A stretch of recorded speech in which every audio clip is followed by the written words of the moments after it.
Countdown to shaved head 0. Oh, there you go. That looked pretty good, actually. Wolf asked if I had shaved my head, and I just responded with gifs and pictures of we all have our secrets. So I wanted it to be a reveal for him. But before we get into anything, last episode, we went on a 30-minute plus, I think, me geeking out about your Joe and Anthony Russo project. And now we've got another thing that I'm just interested in, because a little behind the scenes, we had to delay the last 10 episodes filming by a day because your girlfriend got in an accident. And then today we had to delay because there was a tow truck guy coming. But the thing that I want to focus on is you said, turns out the person who hit the car, your girlfriend's car, was paparazzi trying to get a pic. It's okay. I'm used to it. What? Who are you? If you are secretly like Channing Tatum, my favorite actor, unabashedly, and you rip that off Mission Impossible style, one, I'm going to be like, yo, that's too close to blackface. Like, you gotta... But, like, who are you? Well, first I want to start off. Sorry, you could probably, for those of you that are, like, listening to the podcast, or actually you could probably hear it if you're watching it. My dog is, like, freaking out. My girlfriend's taking the other dog out, and then one dog gets jealous, and they start to whine, so... excuse that, but I was kidding about the paparazzi. That would have been cool. Yeah. I am not a person of importance outside of, just, I don't know, being a regular dude. I was so ready for this to be way too front heavy, because I literally said, don't elaborate on that. I know how minute 21, or as I'm going to refer to it, minute blackjack is starting, and you just laughed.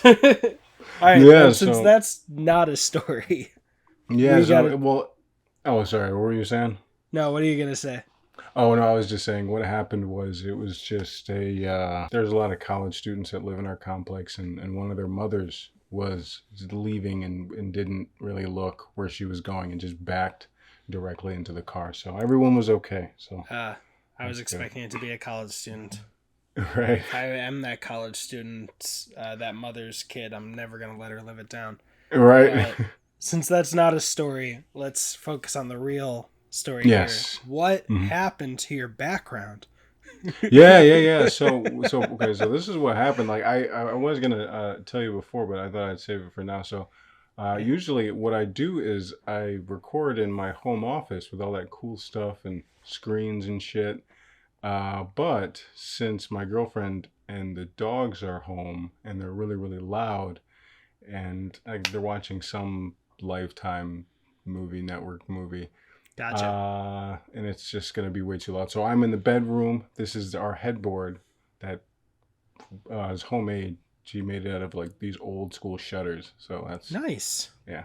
But it's boring. It's like HGTV type shit. So hey, look, I mean, you've seen my background for these 20.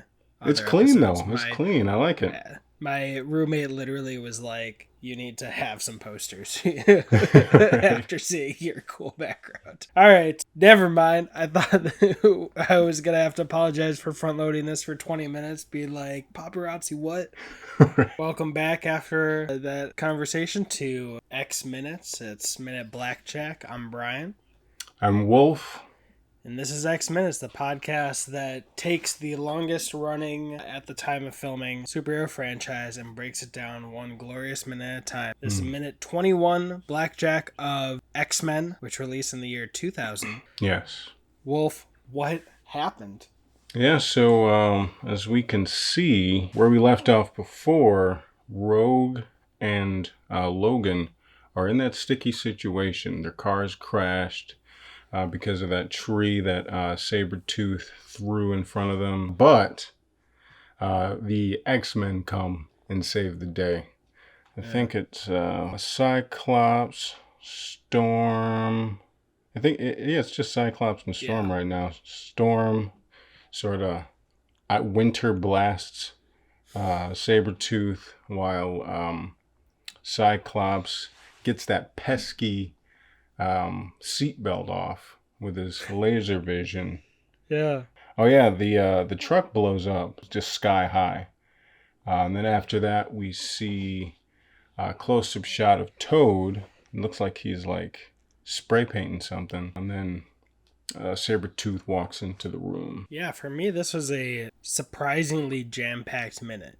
Yeah. Considering the last, I think they crashed at the end of minute 17, or no, minute 18 maybe. This is all at the top of my head. And then he got up in minute 19 and then got ambushed at the end of that. And then we had him get hit around a little bit like baseball in minute 20. I might be remembering that wrong. But then all of a sudden, yeah, we've got the fire getting too big and this ugly guy, this ugly big boy who likes baseball, getting some close-up shots of him. Yeah. And yeah, the snow starts acting a little weird.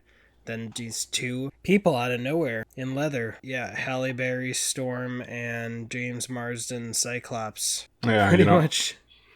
How do you feel about, like, just on a side note, how do you feel about the casting for those two characters? I really like James Marsden as Cyclops.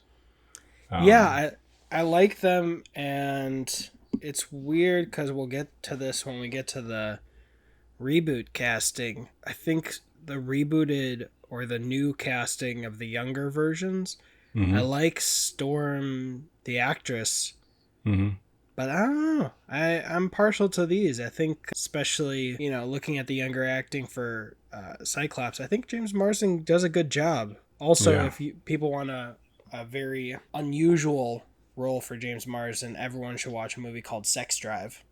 Because he is... Yeah, have you seen that? Yes, I did. He was just like the douchiest character. He is super douche. And he plays it well. He plays it very well. Yeah, and spoilers, they play it off very well, but this is the most minor spoiler of the whole movie, is it all turns out that it was all fluff because he was secretly gay. Yes. And so you get him kissing a very cute guy at the end. Yeah, he was like overcompensating, for he's trying to be too tough. But yeah. Yes. But Sex Drive, I love it. Yeah. Heck yeah. What were you gonna say? I think like we get like the first glimpse of Toad in this little snippet or whatever, but I really don't. What do you think about the casting? Overall, I liked it. I as much as I love Halle Berry, I think they should have gone with maybe someone else. I don't think the superhero thing is her specialty, but it worked for the time. Yeah. I think Toad was kind of like a useless character, but he did what he had to do with what he was given.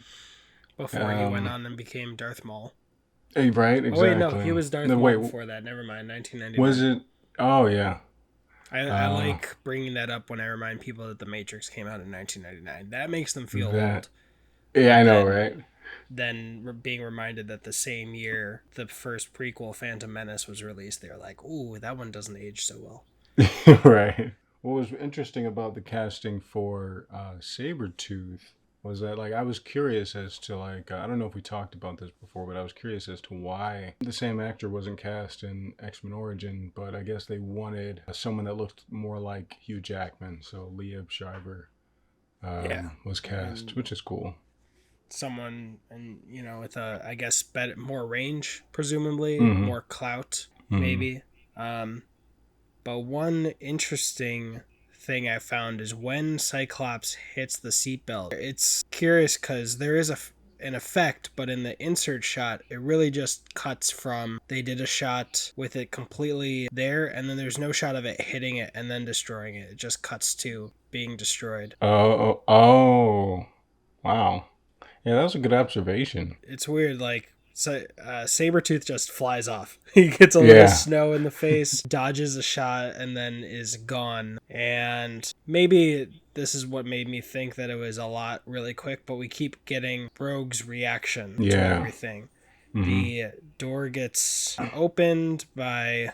Wait, go to around 25 seconds where she's struggling in there. She's clearly looking at where the fight is happening, and then we cut to Storm standing outside her door doing nothing but looking at her. Yeah, And Cyclops opens the door and steps into frame. And then we get her reaction shot, his whole thing, and then when Storm reaches out her hand, we get another reaction shot. So those cut together really weird. Yeah, it is a better version of, you've seen the cut of Liam Neeson jumping over a fence in Taken 2. Oh yeah, have you seen it's that like where there's like 13 9 cuts in different- like 1 second or whatever? This is like that, but it works better, I would say. Yeah. And then I accidentally just stopped over minute 32, and now I'm very curious why I'm seeing the butt shot of James Marsden, but there's parts of his costume that look leather, and then some that just look like cloth. So I'm very curious the conversation where they're like, you know what, we should really just form his butt, just make it formally and not all the same leather. I'm gonna go ahead and screenshot that one for research purposes. I'll put that on the Instagram. Right. But yeah, you know, like especially with these costumes, like I mean, I don't know how uncomfortable they could have been. So maybe for like.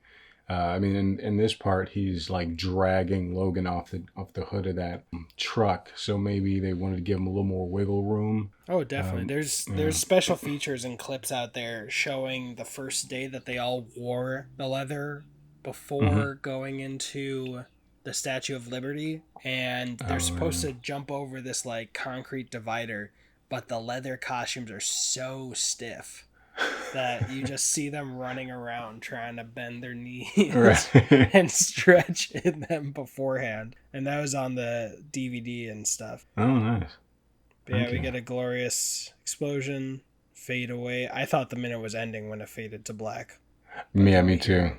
Yeah, that hiss and that green. I mean, it's simple. This costume design for Toad is so simple. They just put some green on him and then give him those goggles to harken back to his style in the comics, I'm assuming. You know, I always thought the green makeup, it just looked so uneven to me back in the day. I was just like, what is going on? I mean, maybe they wanted to make it look like his mutation didn't come through at the same time. You know, maybe like sort of like a vitiligo thing where it comes in waves. But I don't know if they thought that. What's vitiligo? Vitiligo is the disease where like someone with melanin in their skin, like the melanin goes away. Okay, yeah. Yeah, personally, I'm not surprised because I know in the Guardians of the Galaxy, they said that they were this close to making Gamora like purple or blue. Because they said it was so hard to find a green shade that worked on camera that didn't just make her look sick or like a leprechaun or something. Mm-hmm. So I'm not surprised that they were just like, look, we're having a hell of a time trying to make him look green. Yeah. Heck yeah. But yeah, it's interesting. Like, if I would have imagined that if they made it today, there would at least be a bigger action sequence when he's fighting Storm and Cyclops. Though, you know, knowing everything we know, I wouldn't be surprised if he was like, well, I am definitely outclassed right now. Yeah. Yeah, another thing that's curious to me before we move on is when he breaks her seatbelt. Oh, that also breaks the back seat. Never mind. He didn't break her seatbelt. He just broke the thing that was holding the back seat in place. Oh, okay. So yeah, so he just eliminated the fact, like the possibility of like a malfunction. He was just like, let's just take this whole thing out. Yeah, that's what made the back of the seat rock backwards. And she was able to jump That makes out. sense. Yeah. I like the All shot in the right nick of before it time. explodes. You see James Marsden struggling to drag, it is either Hugh Jackman or a stunt double, off the hood. He's kind of like yanking, like, ugh. He's so It's like, happy. you son of a... It's like, now is not the time. Come on. On fire. Yeah. Why are your bones so heavy? Right. And then him waddling away with him. All right, well, that's what I've got for this minute. It felt action-packed compared to the other me two. too. Anything else? No. The other two podcasts that I've been doing, we have like outros, like much more scripted outros, and I got an idea for this, which I wanted to run by you, it would be me saying like, see you in the next minute, you saying, I'm Wolf, I'm Brian, and then you saying, we're the best at what we do. And then I would say, but what we do isn't very fast. Okay, Is that corny enough? You say, all right, what was the first part? All right, we'll see you in the next minute 22. I'm Wolf. I'm Brian. And we're the best at what we do. But what we do is not very fast. All right. The other ones had really corny outros, and I was like, I feel bad this one doesn't. Yeah, I know, right?